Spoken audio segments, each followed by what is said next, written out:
ਦਿਨਾਂ ਬਾਅਦ ਚਲਾ ਜਾਇਆ ਕਰੇਗਾ। ਜਦੋਂ ਤੂੰ ਇਜਾਜ਼ਤ ਦੇਣੀ ਹੈ, ਤੂੰ 5 ਸਾਲ ਕਹੇਗਾ ਨਾ ਘਰ ਨਹੀਂ ਜਾਣਾ, ਉਹਨੇ ਕਹਿਣਾ ਉਸਤਾਦ ਜੀ ਨਹੀਂ ਜਾਣਾ।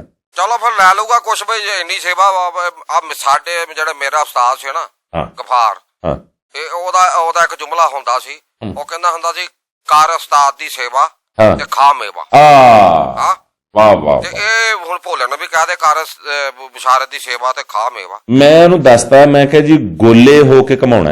ਹਾਂ ਬਿਲਕੁਲ। ਤੇ ਬੀਬੇ ਬਣ ਕੇ ਖਾਣਾ। ਬਿਲਕੁਲ ਬਿਲਕੁਲ। ਮਿੱਟੀ ਨਾਲ ਮਿੱਟੀ ਹੋ ਜਾਣਾ। ਕੋਈ 2 ਨੰਬਰੀ ਨਹੀਂ ਕਰਨੀ, ਕਿਉਂਕਿ ਨਾ ਮੈਂ ਕਦੀ ਤੈਨੂੰ ਪਤਾ ਜਾਏ ਕਦੀ ਕੀਤੀ ਆ, ਨਾ ਮੈਂ ਕਰਨ ਦੇਣੀ। 2 ਨੰਬਰੀ ਤੇ ਉਹਦੇ ਚ 1 ਨੰਬਰੀ ਹੈ ਨਹੀਂ ਚਾਚਾ ਬਿਸ਼ਾਰਤ, ਤੂੰ 2 ਨੰਬਰੀ ਤਾਂ ਬਾਅਦ ਚ ਆਉਂਦੀ ਹੈ। ਉਹ ਯਾਰ ਪੁੱਠੀ ਮਿਸਾਲ ਨਾ ਦਿਆ ਕਰ, 1 ਨੰਬਰੀ ਹੈ ਨਹੀਂ, ਫਿਰ 2 ਨੰਬਰੀ ਹੋਈ ਨਾ ਵਿੱਚ ਵਿੱਚ। ਨਹੀਂ ਮੇਰਾ ਮਤਲਬ ਉਹ 0 ਨੰਬਰ ਹੈ। ਉਹਨੂੰ ਤਾਂ ਹਾਲੇ 1 ਨੰਬਰੀ ਦਾ ਨਹੀਂ ਪਤਾ ਲੱਗਾ, 2 ਨੰਬਰੀ ਤੇ 1 ਨੰਬਰੀ ਤੋਂ ਬਾਅਦ ਆਉਂਦੀ ਹੈ ਨਾ। ਚਲੋ ਸਿਖਾ ਦਿਆਂਗੇ। ਤੇ ਕੋਈ ਆਪਣਾ ਕੋਈ ਇਹ ਤੇ ਨਹੀਂ ਵੀ ਮੈਂ ਕਿਤੇ ਡਾਂਟ ਦਵਾਂ ਤੇ ਅੱਗੋਂ ਕਵੇ ਵੀ ਮੈਨੂੰ ਤੈਨੂੰ ਸ਼ਿਕਾਇਤਾਂ ਲਾਉਂਦਾ। ਫਿਰ ਖੜੇ ਖਲੋਤੇ ਦੀ ਚਮੜੀ ਲਾ ਦੇਂ, ਜੇ ਉਫ ਕਰ ਗਿਆ ਤਾਂ ਕਈ ਜਾ ਰਜਪੂਤਾਂ ਦਾ ਬੱਚਾ ਨਹੀਂ ਸੀ। ਓਏ ਮਸਾਲਾ ਨਾ ਹੌਲੀਆਂ ਦਿਆ ਕਰ, ਮਸਾਲਾ ਏਡੀਆਂ ਜ਼ਾਲਮ ਨਾ ਦਿਆ ਕਰ।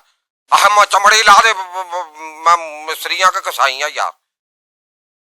ਵੈਸੇ ਕਿਹਾ ਵੀ ਮੈਨੂੰ ਕਿਤੇ ਮੈਂ ਉਹਨੂੰ ਕਹਾਂ ਵੀ ਆਓ ਫੜਾ ਤੇ ਅੱਗੋਂ ਉਹ ਫੜਾ ਦੇਵੇ, ਤੇ ਮੈਂ ਉਹਨੂੰ ਕਹਾਂ ਵੀ ਤੈਨੂੰ ਸੌਂਦਾ ਨਹੀਂ ਡੇਲਣਾ। ਚਾਚਾ ਬਿਸ਼ਾਰਤ 20 ਮੰਜ਼ਿਲਾਂ ਹੋਵੇ ਕੋਠਾ, ਅੱਛਾ ਉਤੋਂ ਉਹਨੂੰ ਕਈ ਛਾਲ ਮਾਰਦੇ, ਜੇ ਇਹ ਕਹਿ ਪੁੱਛ ਜਾਵੇ ਨਾ ਕਿ ਕਿਉਂ, ਤੇ ਫਿਰ ਸਾਡਾ ਕਾਹਦਾ ਜੀਣਾ ਹੈ।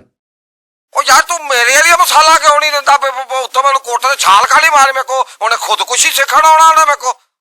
ਮੈਂ ਤੈਨੂੰ ਕਹੀ ਜਾਂਦਾ ਮੇਰੀ ਮਿਸਾਲ ਦੇ ਕੀ ਮਿਸਾਲ ਹੋਈ ਯਾਰ, ਕੋਠੇ ਤੇ ਛਾਲ ਮਾਰਦੇ ਮਿਸਾਲ ਵੀ ਤੂੰ ਅਜੀਬ ਜਿਹੀ ਦੇਣਾ ਯਾਰ ਤੂੰ। ਨਹੀਂ ਮੇਰਾ ਮੈਂ ਤਾਬੇਦਾਰੀ ਦੱਸ ਰਿਹਾ। ਅੱਛਾ ਤਾਬੇਦਾਰੀ। ਅੱਛਾ ਕਿ ਤਾਬੇਦਾਰੀ ਓਏ ਹਾਏ ਹਾਏ, ਮਤਲਬ ਉਂਝ ਤਾਂ ਨਾ ਕਰੋ ਜਿੱਦਾਂ ਦੂਜੇ ਨੇ ਸ਼ੌਖਾ ਨਾ ਕੀਤਾ ਵੀ ਉਹਨੂੰ 100 ਦਿੱਤਾ ਤੇ ਉਹ ਵੀ ਨਹੀਂ ਆਇਆ ਤੇ ਮੇਰਾ। ਨਹੀਂ ਬਿਲਕੁਲ ਨਹੀਂ, ਬਿਲਕੁਲ ਤੂੰ ਤਾਬੇਦਾਰੀ ਦਾ ਹਿਸਾਬ ਹੀ ਲਾ ਲਓ। ਕਿ ਉਹਦੇ ਕੋ ਇੰਨੀ ਤਾਬੇਦਾਰੀ ਹੈ। ਅੱਛਾ। ਕਿ ਮਤਲਬ ਕਿ ਤੂੰ ਜਵਾਨ ਤਾਂ ਵੇਖ ਨਾ ਚਾਚਾ ਪਹਿਲੇ। ਜਵਾਨ ਤਾਂ ਚੰਗਾ ਯਾਰ। ਜਵਾਨ ਕੋਈ 6 ਫੁੱਟ ਨਾ, ਮੇਰਾ ਕੱਦ 6 ਫੁੱਟ 2 ਇੰਚ ਹੈ, ਤੇ ਮੇਰੇ ਨਾਲੋਂ ਇਹ ਇੰਨਾ ਉੱਚਾ। ਤੇਨੋਂ ਵੀ ਉੱਚਾ? 6 ਫੁੱਟ ਕੋਈ 7-8 ਇੰਚ ਕੱਦ ਜਵਾਨ ਦਾ। ਉਹ ਤੁਹਾਡੇ ਖਾਨਦਾਨ ਦੇ ਵਿੱਚ ਹੀ ਯਾਰ ਬਹੁਤੇ ਆ ਕੱਦ ਕੁੱਦ, ਮਤਲਬ ਬਾਂਸ ਬੂਸ ਹੀ ਏਦਾਂ ਦੀ ਕੱਦ ਹੀ ਆ। ਤੇ ਜਵਾਨ ਦਾ ਵਜ਼ਨ ਆ 250 ਕਿਲੋ। ਤੇ ਸਹੀ ਆ 25 ਸਾਲਾਂ ਦੇ।